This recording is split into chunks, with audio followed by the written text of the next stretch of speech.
Welcome to all second year BCom students to the live class on cost and management accounting. In the last class, we have solved one problem on reconciliation statement that was very important for 12 mark questions. And today also I'll solve 12 mark problems only. I will share you the problem now.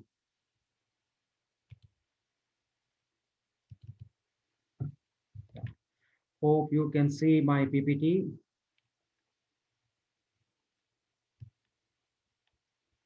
Yes.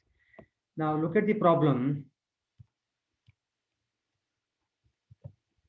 Profit of X Limited as per financial book is rupees 12,000.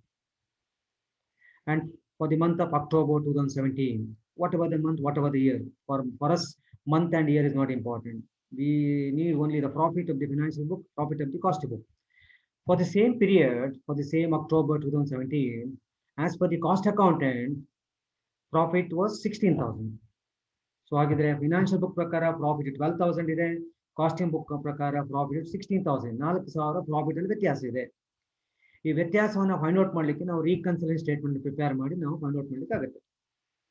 Okay, the very purpose of preparing the reconciliation statement is to know, to understand what, to realize the reasons or factors for difference of profit shown by cost account and financial account. Fine. Now we are given with the information A and information B. Information A, in that there are again four informations: raw material opening stock, raw material closing stock, finished opening stock, finished closing stock.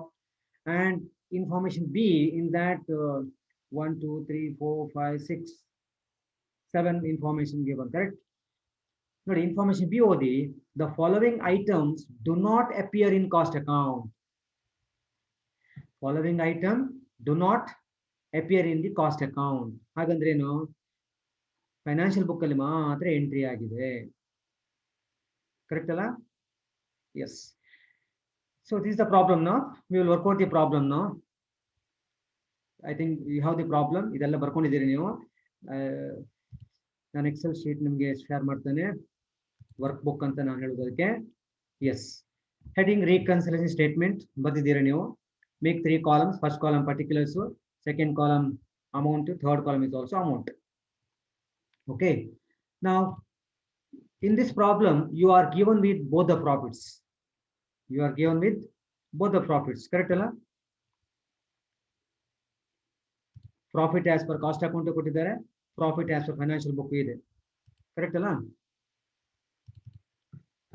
Yes, I think you can see my Excel sheet now. Any one of you please unmute. Yes, sir. Yes, because this is like a board now. Now since you are given with the both the profits, ನಮಗೆ costing profit ಗೊತ್ತು, financial profit ಗೊತ್ತು. ಎರಡೂ profit ಕೊಟ್ಟವಾಗ you can take any one as a base profit. You can take financial account as a base profit, you can take a costing as a base profit. But ನಾನು ನಿಮಗೆ last class ಹೇಳಿದೆ ಅಂದ್ರೆ ಎರಡು ಕೊಟ್ಟವಾಗ ನೀವು let us take cost accounting as a base, because costing accounting is a recently developed subject ಅಲ್ವಾ. So ಹಾಗಿದ್ರೆ start ಮಾಡ್ತೇನೆ ಆನ್ಸರು. ಮೊದಲಿಗೆ ಏನ್ ಬರೀಬೇಕು ನಾವು? Net profit as per CA, as per cost account. Within bracket ಅಲ್ಲಿ ಬರೆಯೋದು important. This is my method, base profit.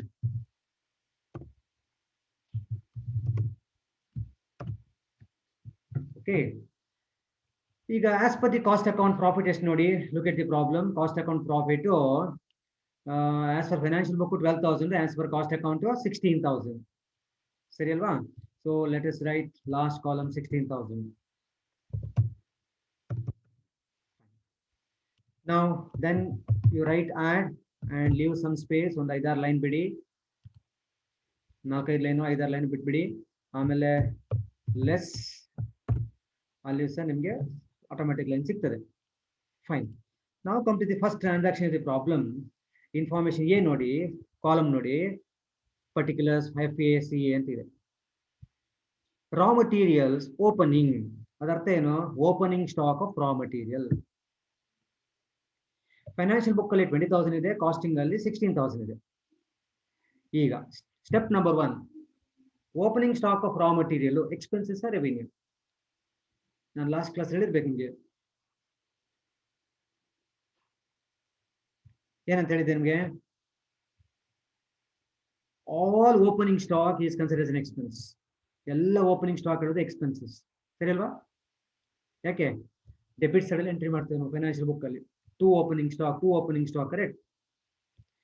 So ಹಾಗಿದ್ರೆ opening stock of raw material is an expense. Step number 1 clear. Expenses costing ಅಲ್ಲಿ 4,000 ರೂಪಾಯಿ ಜಾಸ್ತಿ ತೋರಿಸಿದೆ ನೋಡಿ, correct ಅಲ್ಲ? Cost accounting ಅಲ್ಲಿ 16,000 ಇದೆ, ಸಾರಿ ಫಿನಾನ್ಷಿಯಲ್ ಬುಕ್ ಅಲ್ಲಿ 20,000 ಇದೆ, ಕಾಸ್ಟಿಂಗ್ ಅಲ್ಲಿ 16,000 ಇದೆ. ಸೊ ಕಾಸ್ಟಿಂಗ್ ಬುಕ್ ಅಲ್ಲಿ ಕಡಿಮೆ ತೋರಿಸಿದ್ದಾರೆ. Repeat, opening stock of raw material is an expense. Expenses is less entered in costing by rupees 4,000. Financial book ಅಲ್ಲಿ 20,000 ಎಂಟ್ರಿ ಆಗಿದೆ, ಕಾಸ್ಟಿಂಗ್ ಅಲ್ಲಿ 14,000 ಆಗಿದೆ, ಹಾಗಾಗಿ ಕಾಸ್ಟಿಂಗ್ ಅಲ್ಲಿ 4,000 ಕಡಿಮೆ ತೋರಿಸಿದ್ದೇನೆ. ಸೊ ಎಕ್ಸ್ಪೆನ್ಸಸ್ ಕಾಸ್ಟಿಂಗ್ ಬುಕ್ ಅಲ್ಲಿ ಕಡಿಮೆ ತೋರಿಸಿದ್ದು. Opening stock is an expense. Any opening stock, ಯಾವುದೇ ಓಪನಿಂಗ್ ಸ್ಟಾಕ್ ಇರಲಿ, opening stock is an expense. So opening stock costing ಅಲ್ಲಿ ಕಡಿಮೆ ತೋರಿಸಿದ್ದು. ಓಪನಿಂಗ್ ಸ್ಟಾಕ್ ಕಾಸ್ಟಿಂಗ್ ಬುಕ್ ಅಲ್ಲಿ ಕಡಿಮೆ ತೋರಿಸಿದ ಕಾರಣ ಕಾಸ್ಟಿಂಗ್ ಪ್ರಾಫಿಟ್ ಜಾಸ್ತಿ ಇದೆ. ಎಕ್ಸ್ಪೆನ್ಸಸ್ ಕಾಸ್ಟಿಂಗ್ ಅಲ್ಲಿ ಕಡಿಮೆ ತೋರಿಸಿದ ಕಾರಣ ಕಾಸ್ಟಿಂಗ್ ಪ್ರಾಫಿಟ್ ಜಾಸ್ತಿ ಇದೆ. ಕಾಸ್ಟಿಂಗ್ ಪ್ರಾಫಿಟ್ ಜಾಸ್ತಿ ಅಂದ್ರೆ ಅರ್ಥ ಎಂತ ಮಕ್ಕಳೇ? ಕಾಸ್ಟಿಂಗ್ ಪ್ರಾಫಿಟ್ ಜಾಸ್ತಿ ಅಂದ್ರೆ ಅರ್ಥ ಬೇಸ್ ಪ್ರಾಫಿಟ್ ಜಾಸ್ತಿ ಇದೆ, ಸರಿ ಅಲ್ಲ?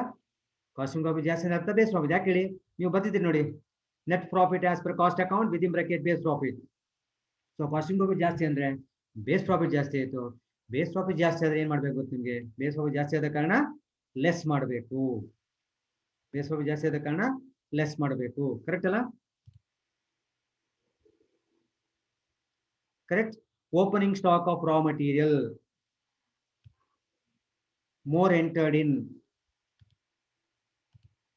ಎಲ್ಲಿ? Opening stock of raw material more entered in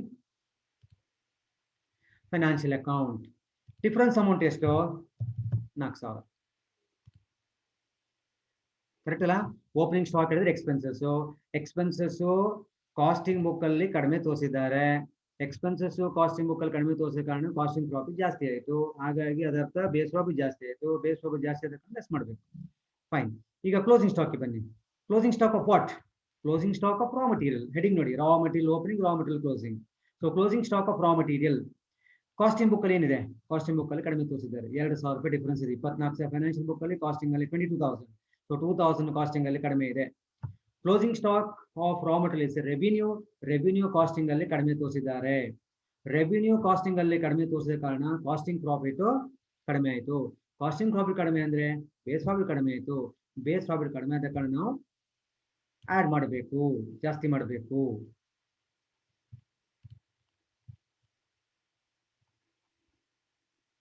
closing stock of raw material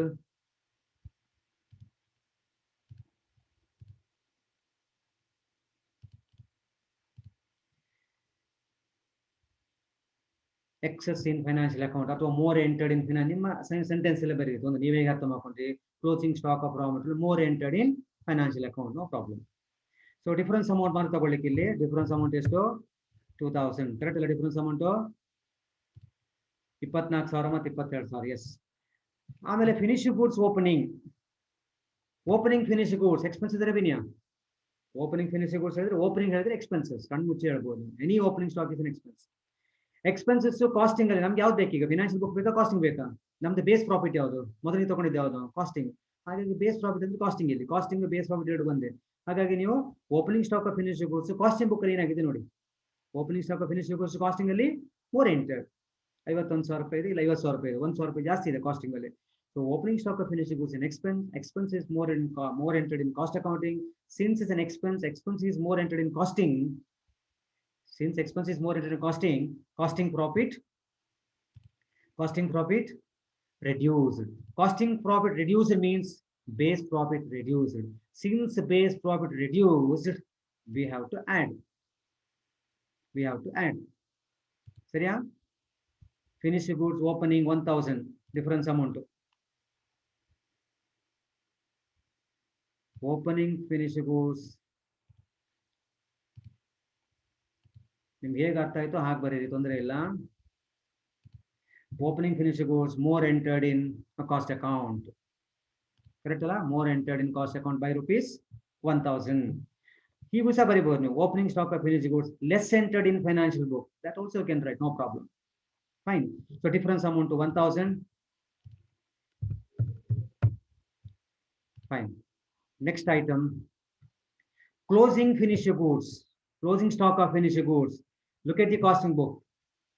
Closing stock of finished goods more entered in cost account. Costing book ಅಲ್ಲಿ 61,500, FA book ಅಲ್ಲಿ 60,000 ಇದೆ. So closing stock ಹೇಳಿದ್ರೆ revenue. Revenue more entered in costing. Since it's a revenue, revenue is more entered in costing. Costing profit increased. Costing profit increased means base profit increased. Since base profit increased, we have to deduct. We have to deduct. So closing finished goods less ಮಾಡಬೇಕು. Closing finished goods less ಮಾಡಬೇಕು.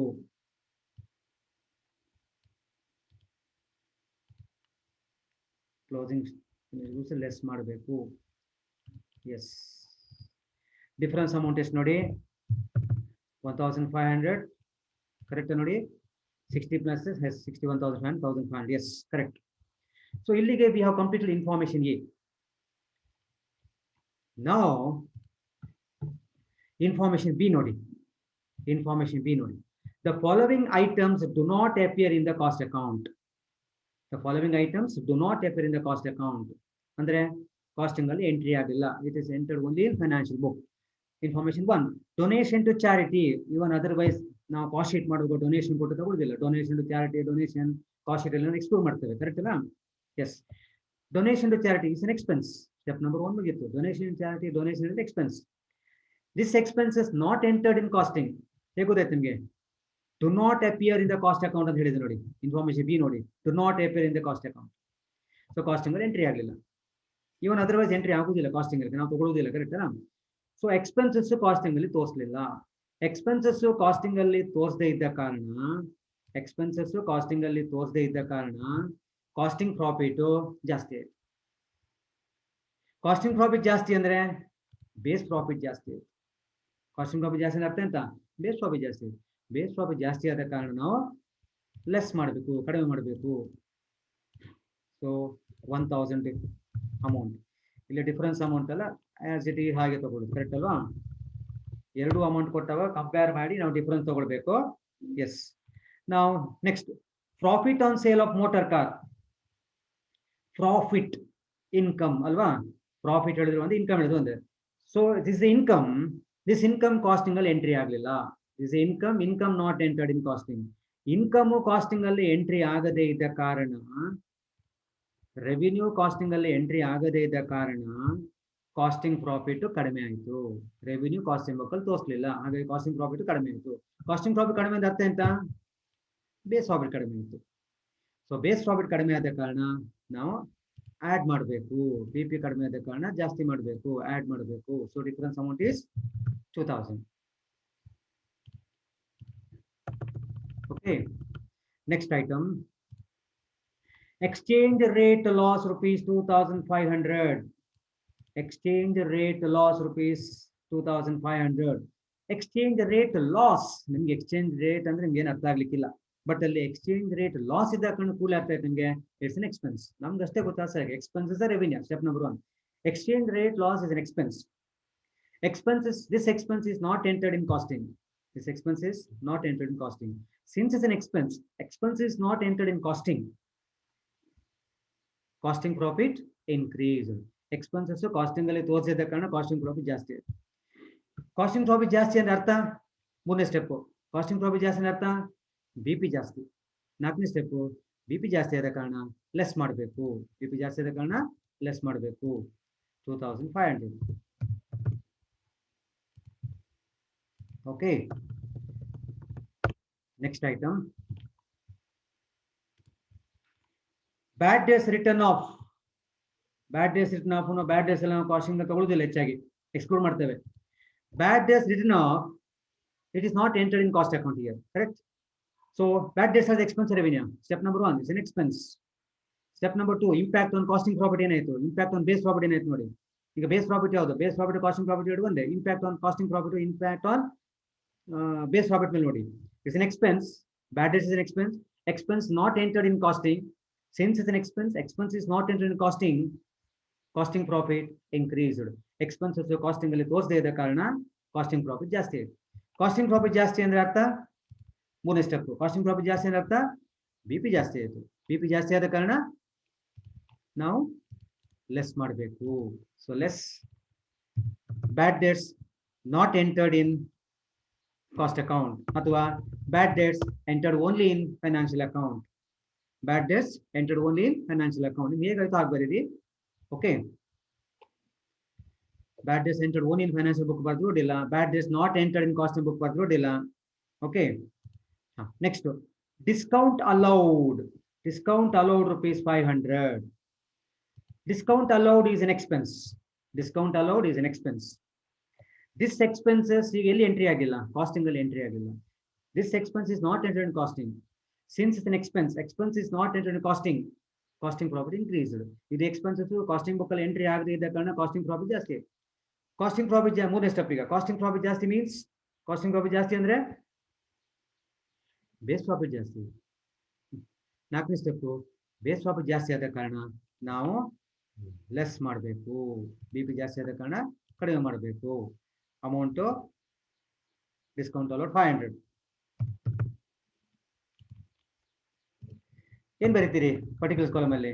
Discount allowed entered only in financial account ಅಥವಾ discount allowed not entered in cost account. ನೀವು ಹೇಗೆ ಅರ್ಥ ಮಾಡ್ಕೊಂಡ್ರೆ ಹಾಗೆ ಬರೀ. ಕಡೆ ಏನು ಅರ್ಥ ಆಗಲ್ಲ ಇಷ್ಟೇ ಸಾಕು, ಡಿಸ್ಕೌಂಟ್ ಅಲೌಡ್ ಅದು ಸಾಕಾಗುತ್ತೆ.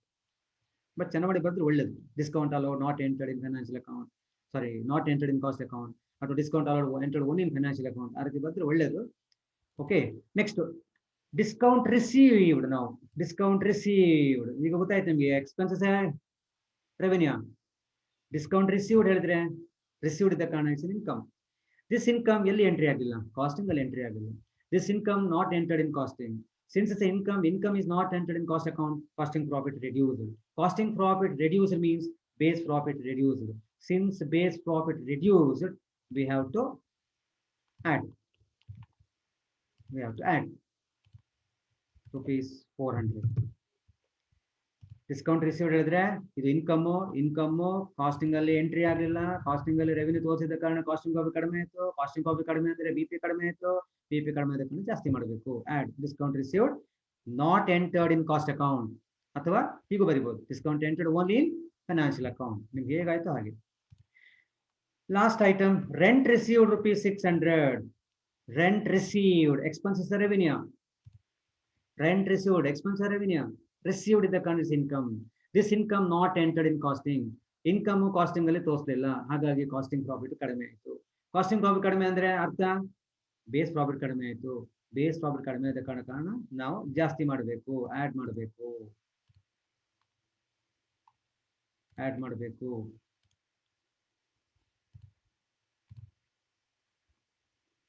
Add 1 minute. Add rent received rupees 600 not entered in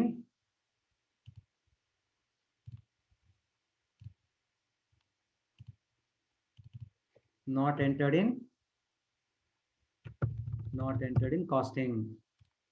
Okay, rupees 600. So ಇಲ್ಲಿಗೆ ಪ್ರಾಬ್ಲಮ್ ಮುಗಿತು. ಈಗ ಒಂದು ಸಣ್ಣ ಪ್ರಾರ್ಥನೆ ಮಾಡಿ ದೇವರ ಹತ್ರ, ದೇವರ ಟ್ಯಾಲಿ ಆಗಲಿ ಅಂತ. ನಮ್ದು ಆನ್ಸರ್ ಎಷ್ಟು ಬರಬೇಕು? ಇವ ಆಡ್ ಮತ್ತು ಲೆಸ್ ಆದ್ಮೇಲೆ ಫೈನಲ್ ಆನ್ಸರ್ ಎಷ್ಟು ಬರಬೇಕು? We need to get 12,000. ಒಂದು ಪ್ರಾರ್ಥನೆ ಮಾಡ್ಕೊಳ್ಳಿ. ಟ್ಯಾಲಿ ಆಗ್ತದೆ, 100% ಟ್ಯಾಲಿ ಆಗ್ತದೆ. ಟೋಟಲ್ ಮಾಡಿ. ಈಗ ಅಮೌಂಟ್ ಟು ಬಿ ಆಡೆಡ್ ಎಷ್ಟಾಯ್ತು ನೋಡಿ? ಅಮೌಂಟ್ ಟು ಬಿ ಆಡೆಡ್ 6,000 ಬಂತು. ಸೊ ಈ 16,000 ಮತ್ತೆ 6,000 ಒಟ್ಟಿಗೆ ಟೋಟಲ್ ಮಾಡಿ 22,000 ಆಯ್ತು. 22,000 ಆಯ್ತು. ಆಮೇಲೆ amount to be deducted less ಮಾಡ್ಲಿಕ್ಕೆ ಒಟ್ಟಿಗೆ ಎಷ್ಟಾಯ್ತು? ಟೋಟಲ್ ಮಾಡಿ 10,000 ಬಂತು. ಆ 10,000 ಇಲ್ಲಿ ಬರೀರಿ. ಸೊ 22,000 ಇಲ್ಲಿ ಇದೆ, ಅದರಲ್ಲಿ 10,000 ಮೈನಸ್ ಮಾಡ್ಬೇಕು ನಾವು. ಸೊ ಆನ್ಸರು ನಮ್ಗೆ ಬರಬೇಕಾದ ಆನ್ಸರ್ ನಮ್ಗೆ ಗೊತ್ತು 12,000. So we got the answer 12,000. So ನಿಮ್ಮ ಪ್ರಾರ್ಥನೆ ವರ್ಕೌಟ್ ಆಯ್ತು, ನೋಡಿದ್ರಾ? ಓಕೆ, ಇದೇನಿದು? Net profit as per financial account. ಇದು ನೀವು 12,000 ಬರಬೇಕಂತ ನಮ್ಗೆ ಆನ್ಸರ್ ಕೊಟ್ಟ ಕಾರಣ ಗೊತ್ತು, ಎಕ್ಸ್ಪೆಕ್ಟೆಡ್ ಆನ್ಸರ್ ಅಲ್ವಾ? ಹಾಗಾಗಿ ಎಕ್ಸ್ಪೆಕ್ಟೆಡ್ ಪ್ರಾಫಿಟ್. ಇದು ಎಕ್ಸ್ಪೆಕ್ಟೆಡ್ ಪ್ರಾಫಿಟ್. ಇದಕ್ಕೆ ಇನ್ನೊಂದು ಹೆಸರು ಇಂಟೆಂಡೆಡ್. ಯಾವ್ದು ಒಂದು ಬರೀರಿ, ಇಂಟೆಂಡೆಡ್ ಪ್ರಾಫಿಟ್. ಸೊ ಮೇಲೆ ಫಸ್ಟಿಗೆ ತಗೊಳ್ಳೋದು ಬೇಸ್ ಪ್ರಾಫಿಟ್, ಲಾಸ್ಟ್ ಬರೋದು expected profit. So this is your answer 12,000. ಇದು profit as per cost account. ಇದು ಆಡ್ ಮಾಡ್ಲಿಕ್ಕೆ 6000 ಆಡ್ ಮಾಡಿ ಆದ್ಮೇಲೆ 22,000 ಬಂತು. ಇಲ್ಲಿ ಲೆಸ್ ಮಾಡ್ಲಿಕ್ಕೆ ಒಟ್ಟಿಗೆ ಟೋಟಲ್ 10,000. 22,000 ಇಂದ 10,000 ಕಳೆದ್ರೆ 12,000. ಅರ್ಥ ಆಯ್ತಲ್ವಾ? ಈಗ ಇದೇ ಪ್ರಾಬ್ಲಮ್ ಅನ್ನ ನಾನು ಯಾವ್ದು ಬೇಸ್ ಆಗಿ ತಗೊಂಡೆ? ಕಾಸ್ಟಿಂಗ್ ಪ್ರಾಫಿಟ್ ಅನ್ನು ಬೇಸ್ ಆಗಿ ತಗೊಂಡೆ. ನೆಕ್ಸ್ಟ್ ಏನ್ ಮಾಡ್ತೇನೆ ನಾನು ಹೇಳಿದ್ರೆ, ಇದೇ ಪ್ರಾಬ್ಲಮ್ ಅನ್ನ ಫೈನಾನ್ಷಿಯಲ್ ಅಕೌಂಟ್ ಪ್ರಾಫಿಟ್ ಅನ್ನು ಬೇಸ್ ಆಗಿ ತಗೊಂಡ್ರೆ ಏನಾಗುತ್ತೆ? ವೆರಿ ಸಿಂಪಲ್ ಮೈ ಡಿಯರ್ ಸ್ಟೂಡೆಂಟ್ಸ್. ನಾವು ಇಲ್ಲಿ ಯಾವ್ದೆಲ್ಲ ಐಟಮ್ ಆಡ್ ಮಾಡಿದೇವಲ್ಲ ಅದೆಲ್ಲ ಐಟಮ್ ಲೆಸ್ ಆಗುತ್ತೆ. ಯಾವ್ದೆಲ್ಲ ಐಟಮ್ ಇಲ್ಲಿ ಲೆಸ್ ಮಾಡಿದ್ದೇವೆ ಅದೆಲ್ಲ ಆಡ್ ಆಗುತ್ತೆ. ಸೊ ನಾನು ಎಕ್ಸ್ಪ್ಲೇನ್ ಮಾಡ್ತೇನೆ ಇವಾಗ.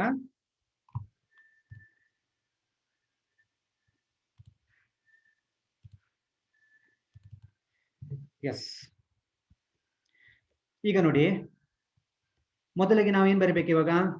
Net profit as per financial book. ನೋಡಿ ನಾನು ಬರ್ದು ನೋಡಿ, profit as per financial book.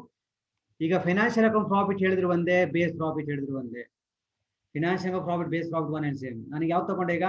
Profit as financial book 12,000 out column ಬರೆದೆ, ಉಲ್ಟಾ ಮಾಡಿದೆ. ಈಗ ಆಗ ಕಾಸ್ಟಿಂಗ್ ತಗೊಂಡು ಈಗ ಫೈನಾನ್ಷಿಯಲ್. ಹಾಗಾಗಿ ಆಗ ಆಡ್ ಮಾಡಿದ್ರೆ ಲೆಸ್ ಆಗುತ್ತೆ, ಈಗ ಆಗ ಲೆಸ್ ಮಾಡಿದ್ರೆ ಆಡ್ ಆಗುತ್ತೆ ಅಷ್ಟೇ. ನೋಡಲ್ಲ, ಚೆಕ್ ಮಾಡೋಣ. ಓಕೆ, ಫಸ್ಟ್ ಐಟಮ್ ನೋಡಿ, raw material opening stock. Opening stock ಹೇಳಿದ್ರೆ ಎಕ್ಸ್ಪೆನ್ಸಸ್. ಈಗ ನಮಗೆ ಕಾಸ್ಟಿಂಗ್ ಬುಕ್ ಬೇಡ. ಈಗ ನಮ್ದು ಯಾವ್ದು? ಈಗ ಬೇಸ್ ಪ್ರಾಫಿಟ್ ಯಾವುದು? ಬೇಸ್ ಪ್ರಾಫಿಟ್ ನಾವು ಫೈನಾನ್ಷಿಯಲ್ ತಗೊಂಡ ಕಾರಣ ನಾವು ಆದಷ್ಟು ಫೈನಾನ್ಷಿಯಲ್ ಬುಕ್ಕಿನ ಮೇಲೆ ಏನು ಇಂಪ್ಯಾಕ್ಟ್ ಆಯಿತು, ಏನು ಇಫೆಕ್ಟ್ ಆಯಿತು ಚೆಕ್ ಮಾಡೋಣ. So opening stock of raw material is an expense. Clear? Expenses financial book ಅಲ್ಲಿ 4,000 ಜಾಸ್ತಿ ತೋರಿಸಿದ್ದಾರೆ. ಎಕ್ಸ್ಪೆನ್ಸಸ್ ಫೈನಾನ್ಷಿಯಲ್ ಬುಕ್ ಅಲ್ಲಿ 4,000 ಜಾಸ್ತಿ ತೋರಿಸಿದ ಕಾರಣ ಫೈನಾನ್ಷಿಯಲ್ ಬುಕ್ ಪ್ರಾಫಿಟ್ ಕಡಿಮೆ ಆಯಿತು. ಫೈನಾನ್ಷಿಯಲ್ ಪ್ರಾಫಿಟ್ ಕಡಿಮೆ ಅಂದ್ರೆ ಅರ್ಥ ಎಂತ? ಈಗ ಫೈನಾನ್ಷಿಯಲ್ ಪ್ರಾಫಿಟ್ ಕಡಿಮೆ ಆಯ್ತು ಹೇಳಿದ್ರೆ ಅರ್ಥ ಎಂತ? ಬೇಸ್ ಪ್ರಾಫಿಟ್ ಕಡಿಮೆ ಆಯ್ತು. ಬೇಸ್ ಪ್ರಾಫಿಟ್ ಕಡಿಮೆ ಆದ ಕಾರಣ ನಾವು ಆಡ್ ಮಾಡಬೇಕು. ಏನಂತ ಬರೀಬೇಕು? Opening stock of raw material more entered in financial account, excess entered in financial account 4,000. ಈಗ ನಾವೀಗ ಅಷ್ಟೊಂದು ಪ್ರಾಬ್ಲಮ್ ವರ್ಕೌಟ್ ಮಾಡಿತ್ತಲ್ಲ, ಅದನ್ನ ಚೆಕ್ ಮಾಡಿ. ಆಗ ನಾವು ಅಲ್ಲಿ ಏನ್ ಮಾಡಿತ್ತು? ಲೆಸ್ ಮಾಡಿತ್ತು ನೋಡಿ. ಹೌದಾ? ಇಲ್ಲಿ ಆಡ್ ಮಾಡ್ಲಿಕ್ಕೆ ಬಂತು, ಅಲ್ಲಿ ಲೆಸ್ ಮಾಡಿತ್ತು ನೋಡಿ. ಕರೆಕ್ಟ್ ನೋಡಿ? ಯಾರೋ ಒಬ್ರು ಆನ್ಸರ್ ಮಾಡಿ, ಅನ್ಮ್ಯೂಟ್ ಮಾಡಿ ಮಾತಾಡಿ. ಯಾರೊಬ್ರು ಕರೆಕ್ಟ್ ಅನ್ನ ಹೇಳಿದ್ದು? ಅದೇ ರೀತಿಯಲ್ಲಿ second item closing Ra material. Closing stock of raw material is A revenue. Closing stock is revenue financial book ಅಲ್ಲಿ ಜಾಸ್ತಿ. ನಂಗೆ ಕಾಸ್ಟಿಂಗ್ ಬುಕ್ ಬೇಡ. ಯಾಕೆ? ನಮ್ದು ಬೇಸ್ ಪ್ರಾಫಿಟ್ ಯಾವ್ದು? ಈಗ ನಾವು ಫಸ್ಟ್ ತಗೊಂಡಿದ್ದು ಯಾವುದು? Financial account. ಅದು ಮಾತ್ರ ನೋಡೋಣ. ಈಗ closing stock is revenue financial book ಅಲ್ಲಿ 2,000 ರೂಪಾಯಿ ಜಾಸ್ತಿ ಎಂಟ್ರಿ ಆಗಿದೆ. 24,000 ಫೈನಾನ್ಷಿಯಲ್ ಬುಕ್, ಕಾಸ್ಟಿಂಗ್ ಅಲ್ಲಿ 22. So more entered in financial account by 2,000. Revenue more entered in costing. Since is revenue is more entered in financial book, financial profit increase. Financial profit increase means base profit increase. Since base profit increase we have to deduct. ನೋಡಿ, deduct 2,000 ನೋಡಿ. Closing stock of raw material deduct ಮಾಡಬೇಕು 2,000. ಆಗ ನಾವು add ಮಾಡಿದ್ವಿ. Check ಮಾಡಿ ಬೇಕಿದ್ರೆ. I think ನಿಮ್ಗೆ ಅರ್ಥ ಆಯ್ತು. ಫೈನಾನ್ಷಿಯಲ್ ಬುಕ್ ತಗೊಳ್ಬಹುದು, ಕಾಸ್ಟಿಂಗ್ ಬುಕ್ ತಗೊಳ್ಬಹುದು. ಹಾಗೆ ನಾವು ನೆಕ್ಸ್ಟ್ ಐಟಮ್ ತಗೊಳ್ಳೋದಾದ್ರೆ opening finish goods. Opening finish goods ಹೇಳಿದ್ರೆ ಎಕ್ಸ್ಪೆನ್ಸಸ್ ಫೈನಾನ್ಷಿಯಲ್ ಬುಕ್ ಅಲ್ಲಿ ಕಡಿಮೆ ತೋರಿಸಿದ್ದಾರೆ 1,000. ಎಕ್ಸ್ಪೆನ್ಸಸ್ ಫೈನಾನ್ಷಿಯಲ್ ಬುಕ್ ಅಲ್ಲಿ ಕಡಿಮೆ ತೋರಿಸಿದ ಕಾರಣ ಫೈನಾನ್ಷಿಯಲ್ ಪ್ರಾಫಿಟ್ ಕಡಿಮೆ ಆಯ್ತು. ಅಲ್ಲ, ಫೈನಾನ್ಷಿಯಲ್ ಪ್ರಾಫಿಟ್ ಜಾಸ್ತಿ ಆಯ್ತು. ಎಕ್ಸ್ಪೆನ್ಸಸ್ ಫೈನಾನ್ಷಿಯಲ್ ಬುಕ್ ಕಡಿಮೆ ತೋರಿಸಿದ್ರು, ಹಾಗಾಗಿ ಫೈನಾನ್ಷಿಯಲ್ ಪ್ರಾಫಿಟ್ ಜಾಸ್ತಿ ಆಯ್ತು. ಎಕ್ಸ್ಪೆನ್ಸ್ ಕಡಿಮೆ ತೋರಿಸೋ ಪ್ರಾಫಿಟ್ ಜಾಸ್ತಿ ಆಗುತ್ತಲ್ಲ. ಫೈನಾನ್ಷಿಯಲ್ ಪ್ರಾಫಿಟ್ ಜಾಸ್ತಿ ಅಂದ್ರೆ ಅರ್ಥ ಬೇಸ್ ಪ್ರಾಫಿಟ್ ಜಾಸ್ತಿ ಆಯ್ತು. ಬಿಪಿ ಜಾಸ್ತಿ ಆದ ಕಾರಣ ಲೆಸ್ ಮಾಡಬೇಕು. ನೋಡಿ, 1,000 ರೂಪಾಯಿ ಲೆಸ್ ಮಾಡಬೇಕು. ಆಗ ನಾವು ಆಡ್ ಮಾಡಿದ್ವಿ. Okay, next closing finish goods is revenue financial book ಅಲ್ಲಿ ಕಡಿಮೆ ತೋರಿಸಿದ್ದಾರೆ. ರೆವಿನ್ಯೂ ಕಾಸ್ಟಿಂಗ್ ಅಲ್ಲಿ ಫೈನಾನ್ಷಿಯಲ್ ಬುಕ್ ಅಲ್ಲಿ ಕಡಿಮೆ ತೋರಿಸಿದ್ದಾರೆ. ರೆವಿನ್ಯೂ ಫೈನಾನ್ಷಿಯಲ್ ಬುಕ್ ಅಲ್ಲಿ ಕಡಿಮೆ ತೋರಿಸಿದ ಕಾರಣ ಫೈನಾನ್ಷಿಯಲ್ ಪ್ರಾಫಿಟ್ ಕಡಿಮೆ ಆಯಿತು. ಫೈನಾನ್ಷಿಯಲ್ ಪ್ರಾಫಿಟ್ ಕಡಿಮೆ ಅಂದ್ರೆ ಬಿಪಿ ಕಡಿಮೆ ಆಯಿತು. ಬಿಪಿ ಕಡಿಮೆ ಆದ ಕಾರಣ ನಾವು ಆಡ್ ಮಾಡಬೇಕು 1,500 ಆಡ್ ಮಾಡಬೇಕು. 1,500 ಆಡ್ ಮಾಡಬೇಕು. ನೋಡಿ, ಇಲ್ಲಿ ಕರೆಕ್ಟ್ ಅಲ್ಲ? ಆಗ ನಾವು ಲೆಸ್ ಮಾಡಿದ್ವಿ. ಅದೇ ರೀತಿಯಲ್ಲಿ ಈಗ ಬಿಗ್ ಬರೋಣ. Donation to charity is an expenses financial book ಅಲ್ಲಿ ಮಾತ್ರ ತೋರಿಸಿದ್ದಾರೆ. ಹಾಗಾಗಿ ಎಕ್ಸ್ಪೆನ್ಸಸ್ ಫೈನಾನ್ಷಿಯಲ್ ಬುಕ್ ತೋರಿಸೋ ಕಾರಣ ಫೈನಾನ್ಷಿಯಲ್ ಪ್ರಾಫಿಟ್ ಕಡಿಮೆ ಆಯಿತು. ಫೈನಾನ್ಷಿಯಲ್ ಪ್ರಾಫಿಟ್ ಕಡಿಮೆ ಅಂದ್ರೆ BP ಕಡಿಮೆ ಆಯ್ತು, BP ಕಡಿಮೆ ಆದ ಕಾರಣ ನಾವು ಆಡ್ ಮಾಡಬೇಕು. ಡೊನೇಷನ್ ಟು ಚಾರಿಟಿ 1000 ಆಡ್ ಮಾಡಬೇಕು. ಆಗ ನಾವು ಲೆಸ್ ಮಾಡಿತ್ತು ನೋಡಿ ಕಾಸ್ಟಿಂಗ್ ತಗೊಂಡವಾಗ. So similarly profit on sale of motor car, revenue financial book ಅಲ್ಲಿ ಮಾತ್ರ ಎಂಟ್ರಿ ಆಗಿದೆ. ರೆವಿನ್ಯೂ ಮಾತ್ರ ಫೈನಾನ್ಷಿಯಲ್ ಬುಕ್ ಅಲ್ಲಿ ಎಂಟ್ರಿ ಆದ ಕಾರಣ ಫೈನಾನ್ಷಿಯಲ್ ಪ್ರಾಫಿಟ್ ಜಾಸ್ತಿ ಆಯ್ತು, ಅದರ ಅರ್ಥ BP ಜಾಸ್ತಿ ಆಯ್ತು. BP ಜಾಸ್ತಿ ಆದ ಕಾರಣ ಲೆಸ್ ಮಾಡಬೇಕು.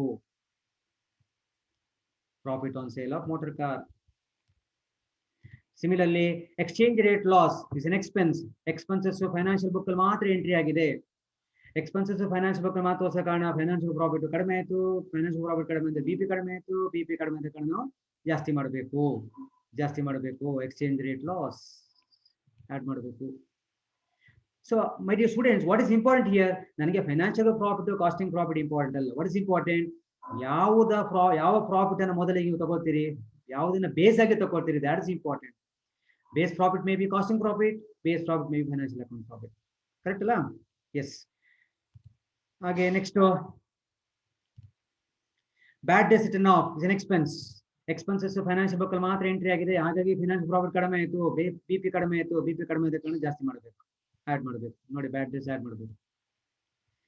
Next, discount allowed is an expense. ಈ ಎಕ್ಸ್ಪೆನ್ಸಸ್ ಫೈನಾನ್ಷಿಯಲ್ ಬುಕ್ ಅಲ್ಲಿ ಮಾತ್ರ ಎಂಟ್ರಿ ಆಗಿದೆ, ಹಾಗಾಗಿ ಫೈನಾನ್ಷಿಯಲ್ ಪ್ರಾಫಿಟ್ ಕಡಿಮೆ ಆಯಿತು. ಫೈನಾನ್ಷಿಯಲ್ ಪ್ರಾಫಿಟ್ ಕಡಿಮೆ ಆಗಿದೆ, BP ಕಡಿಮೆ ಆಯಿತು. BP ಕಡಿಮೆ ಆದ ಕಾರಣ ಜಾಸ್ತಿ ಮಾಡಬೇಕು, ಡಿಸ್ಕೌಂಟ್ ಅಲೋಡ್ ಆಡ್ ಮಾಡಬೇಕು ನೋಡಿ. ಹಾಗೆ ಡಿಸ್ಕೌಂಟ್ ರಿಸೀವ್ಡ್ ಇನ್ಕಮ್. ಈ ಇನ್ಕಮ್ ಫೈನಾನ್ಷಿಯಲ್ ಬುಕ್ ಅಲ್ಲಿ ಮಾತ್ರ ಎಂಟ್ರಿ ಆಗಿದೆ. ಇನ್ಕಮ್ ಫೈನಾನ್ಷಿಯಲ್ ಬುಕ್ ಅಲ್ಲಿ ಎಂಟ್ರಿ ಆದ ಕಾರಣ ಫೈನಾನ್ಷಿಯಲ್ ಪ್ರಾಫಿಟ್ ಜಾಸ್ತಿ ಆಯಿತು. BP ಜಾಸ್ತಿ ಆಯಿತು. BP ಜಾಸ್ತಿ ಆದ ಕಾರಣ ಲೆಸ್ ಮಾಡಬೇಕು. ಡಿಸ್ಕೌಂಟ್ ರಿಸೀವ್ಡ್ ಲೆಸ್ ಮಾಡಬೇಕು. And the last item, rent received. Rent received is an income. Income is entered only in financial account. Financial profit ಜಾಸ್ತಿ ಆಯಿತು. Here financial profit increase means base profit increase. Base profit financial account profit ಎರಡು ಒಂದೇ ನೋಡಿ, first ಗೊತ್ತಾಗ ತಗೊಂಡಿಲ್ಲ. So base profit ಜಾಸ್ತಿ ಆದ ಕಾರಣ ಇಲ್ಲಿ ಲೆಸ್ ಮಾಡಬೇಕು. ರೆಂಟ್ ರಿಸೀವ್ ಲೆಸ್ ಮಾಡಬೇಕು. ಸೊ ನೀವು ಎಕ್ಸಾಮ್ ಅಲ್ಲಿ net profit as per costing ತಗೊಂಡು ಮಾಡ್ಬೋದು, net profit as financial account ತಗೊಳ್ಬಹುದು. ಬಟ್ ನನ್ನ suggestion, when both the profits are given, better ಇರುತ್ತೆ ಕಾಸ್ಟಿಂಗ್ ಪ್ರಾಫಿಟ್. ಇನ್ನು ಕೆಲವು ಸಲ ಕ್ವಶನ್ ಪೇಪರ್ ಅಲ್ಲಿ ಇರ್ತದೆ, ಏನ್ ಗೊತ್ತಾ? Prepare reconciliation statement by taking net profit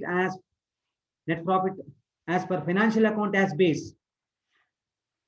Prepare reconciliation statement by taking net profit as per financial account profit as base. ಆ ರೀತಿ ಸೆಂಟೆನ್ಸ್ ಇದ್ರೆ ನೀವು ಯಾವ್ದು ಪ್ರಾಬ್ಲಮ್ ಹೇಳ್ತಾ ಅದನ್ನ ಬೇಸ್ ಆಗಿ ತಗೊಳ್ಬೇಕು. ಜನರಲಿ ಅದನ್ನ ಹೇಳಲ್ಲ, ಯಾವ್ದನ್ನ ಬೇಸ್ ಆಗಿ ತಗೊಳ್ಬೇಕಂತ ಹೇಳಲ್ಲ. ಹಾಗಾಗಿ ನಿಮಗೆ ಫ್ರೀಡಮ್ ಇದೆ. ಎರಡೂ ಪ್ರಾಫಿಟ್ ಕೊಟ್ಟವಾಗ you can take costing or you can take financial account. But my suggestion is you take cost accounting. ತಗೊಳ್ಬೇಕಂತನಿಲ್ಲ. ಓಕೆ, ಫೈನಾನ್ಷಿಯಲ್ ಅಕೌಂಟ್ ತಗೊಂಡ್ರೆ ಮಾರ್ಕ್ಸ್ ಸಿಗುತ್ತೆ, ಕಾಸ್ಟಿಂಗ್ ಗೊತ್ತಾಗುತ್ತೆ. ಬಟ್ ಈ ರೀತಿ ಇದ್ರೆ prepare reconciliation statement by taking net profit as per financial account profit ಅಂತ ಇದ್ರೆ ಆಗ ನೀವು ಫೈನಾನ್ಷಿಯಲ್ ಅಕೌಂಟ್ ಪ್ರಾಫಿಟ್ ಬೇಸ್ ಆಗಿ ತಗೊಳ್ಬೇಕು. ಹಾಗೆ ಸೆಂಟೆನ್ಸ್ ಫುಲ್ ಓದ್ಕೊಳ್ಳಿ. ಪ್ರಿಪೇರ್ ರೀಕನ್ಸಿಲೇಷನ್ ಅಲ್ಲಿಗೆ ಸ್ಟಾಪ್ ಮಾಡೋದಿಲ್ಲ, ಮುಂದೆ ಸೆಂಟೆನ್ಸ್ ಇಟ್ಟು ಓದ್ಕೊಳ್ಬೇಕು. ಓಕೆ ಓಕೆ ಈಗ put your attendance in the chat box. ನೆನ್ಪಿಟ್ಕೊಳ್ಳಿ, ಅಟೆಂಡೆನ್ಸ್ ಹಾಕುವಾಗ ನಿನ್ನೆ ಕೆಲವು ತಪ್ಪು ಮಾಡಿದ್ದೀರಿ, ಕೇಳ್ಕೊಳ್ಳಿ, ಹಾಕ್ಬೇಡಿ. ಒಂದು ನಿಮಿಷ. ಅಟೆಂಡೆನ್ಸ್ ಹಾಕುವಾಗ ಏನೆಲ್ಲ ಬೇಕು? ನಿಮ್ಮ ಹೆಸರು, section, full registration number, name, section, ಒಂದೇ ಲೈನಲ್ಲಿ ಬೇಕಿದ್ರೆ ಹಾಕಿದ್ರು ಹಾಕ್ಬೋದು. Your name, section, registration number. Yes please hockey. Your name, section,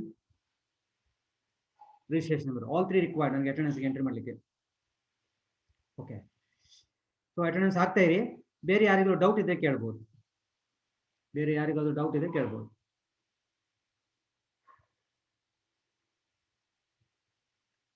5 minutes ಇದೆ.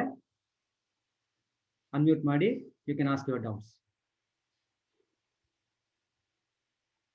So up to end of this means I'll take little extra class from June onwards, since I have to engage class for MCOM. So now as for the timetable matra hoಗ್ತೇನೆ. I can't take more class from June onwards, but up to 31st May I'll take some few extra classes. So next class I'll solve 2 problems. Okay, so this is again 12 marks. Next class I'll solve 12 mark problem as well as 6 marks problem. 6 marks you can expect theory. 6 marks you can expect theory. Theory questions ಯಾವ್ದು ಗೊತ್ತಲ್ಲ, what are the reasons, what are the causes for difference of profit shown by financial account cost account, ಅಥವಾ what are the reasons, what are the factors, what are the causes, reasons, factors ಎಲ್ಲ ಒಂದೇ. For disagreement of profit shown by financial account cost account, answer is same. Causes ಕೇಳಿ, factors ಕೇಳಿ, reasons ಕೇಳಿ, ಏನೇ ಕೇಳಿದ್ರು answer same. So ಅದಕ್ಕೆ ಸಂಬಂಧಪಟ್ಟ ಹಾಗೆ 4 ಮಾರ್ಕ್ ಒಂದು ಸಣ್ಣ ಪ್ರಾಬ್ಲಮ್ ಬರುತ್ತೆ, ಅಂದ್ರೆ ಅಮೌಂಟ್ ಕೊಡಲ್ಲ, ನನಗೆಲ್ಲ ನೆಕ್ಸ್ಟ್ ಕ್ಲಾಸಲ್ಲಿ ಮಾಡ್ತೇನೆ. ಓಕೆ, ನಾವು ನಾನೇ ಕ್ವಶನ್ ಕೇಳಲ್ಲ.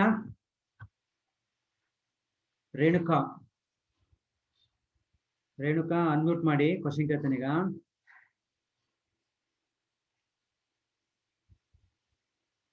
ಯಾಕೆ ಹೆದರ್ಕೊಂಡ್ರ ಅಂತ?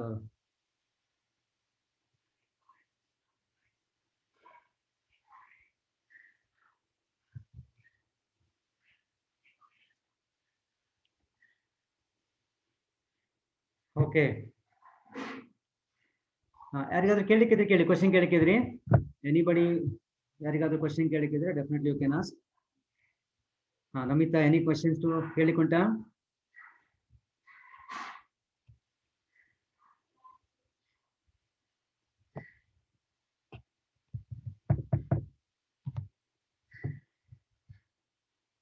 ಇನ್ನು 3 ಮಿನಿಟ್ಸ್ ಅಲ್ಲಿ ಕ್ಲಾಸ್ ವೈಂಡ್ ಅಪ್ ಆಗುತ್ತೆ.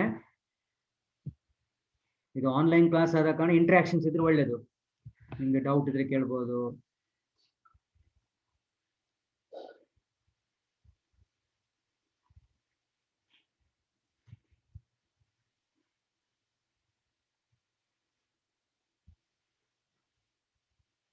ಓಕೆ.